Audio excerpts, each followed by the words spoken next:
Let's be real for a second. This cooking for one usually means sad leftovers or maybe just, another night of expensive takeout?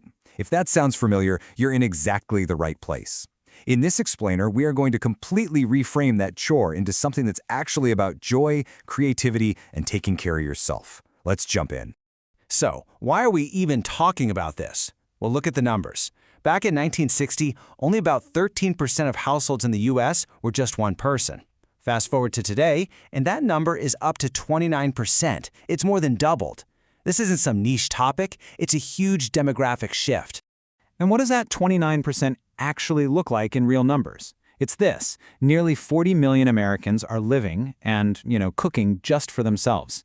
That's millions of us all trying to figure out the same weird challenges in the kitchen. I mean, does this sound familiar to you? You make a big recipe that's supposed to serve 6, and by Thursday, the thought of eating that chili one more time makes you want to cry. Or maybe you just give up and order a pizza, right? It's a super common cycle, but it's one we are absolutely going to break. Let's just be honest. The modern food world, the grocery stores, the recipes, it's not really built for the solo cook. Recipes are huge, packaging is way too big, and you end up with food waste and just eating the same thing over and over. But it really doesn't have to be this way.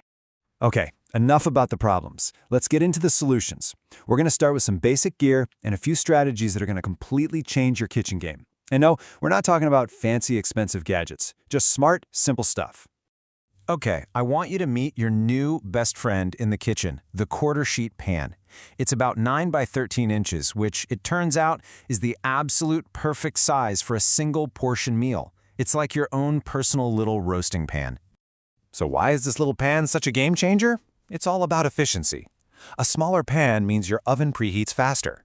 The food isn't all spread out, so it cooks more evenly. And cleanup? So easy. You can roast a piece of salmon and some broccoli on one pan, and boom, dinner's done. All right, next up is a concept I absolutely love. We're calling it freezer tetris. This is basically the art of turning your freezer into this super organized library of single-serving meals and ingredients. No more giant mystery blocks of frozen stuff, just pure grab-and-go convenience. And here's how you play. You freeze leftover pesto or tomato sauce in ice cube trays. Each little cube is a perfect flavor bomb for later. You portion out soup into individual containers. You lay bags of cooked rice or quinoa flat so they stack like files. Oh, and please, for the love of all that is good, label everything. Trust me, your future self is going to thank you. Okay, so you've got the tools. Now, what do you actually cook?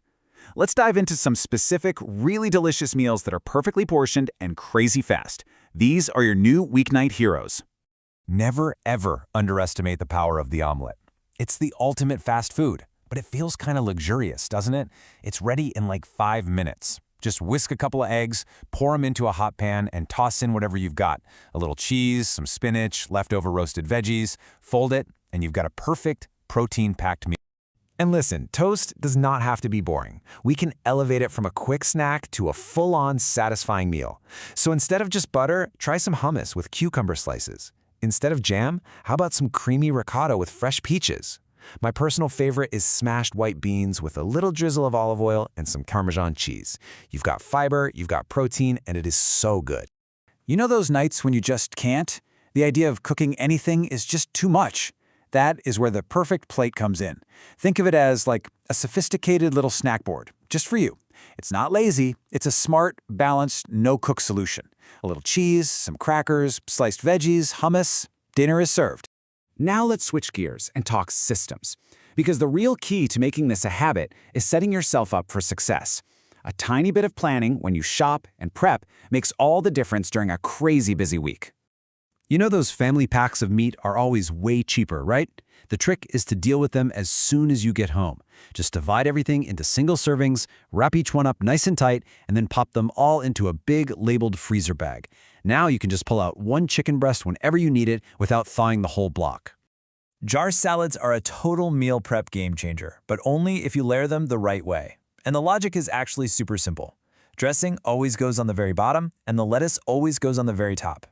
This keeps your greens from getting soggy, they stay crisp for days. When you're ready to eat, you just shake it all up. And hey, do not sleep on the bulk bins at your grocery store. I mean, why buy a giant bag of quinoa when you only need a cup? The bulk section lets you buy the exact amount you need of things like grains, nuts, and especially spices. It is so much cheaper, and it cuts down on food waste like you wouldn't believe. So, we've covered tools, we've covered recipes, and we've covered systems. But honestly, the last, and I think most important piece of this puzzle, it's not something you can buy. It's all about shifting your mindset. Because here's the thing, you can have all the tips and tricks in the world, but none of it is going to stick if you still see cooking for yourself as a burden. The real transformation, the thing that makes it all click, happens when you start to think about it differently. I really want you to let this one sink in. You deserve a delicious, nourishing, freshly made meal just as much as a family of 4 does. Putting in the time and effort to feed yourself well, that is a fundamental act of taking care of yourself. It's self-care. And this idea, oh, this is so freeing.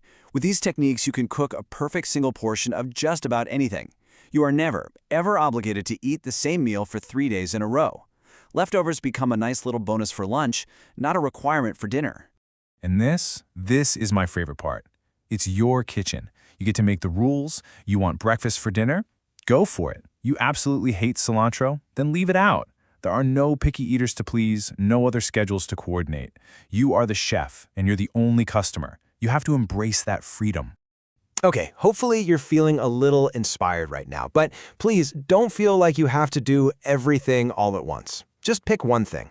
Maybe this week you just master the 5-minute omelet, or maybe you just go out and buy a quarter-sheet pan. Small wins are what build momentum. You see, cooking for one is this amazing opportunity to figure out what you truly love to eat and to treat yourself with a little kindness and creativity. The table is set just for you, so the only question left is, what are you going to make first?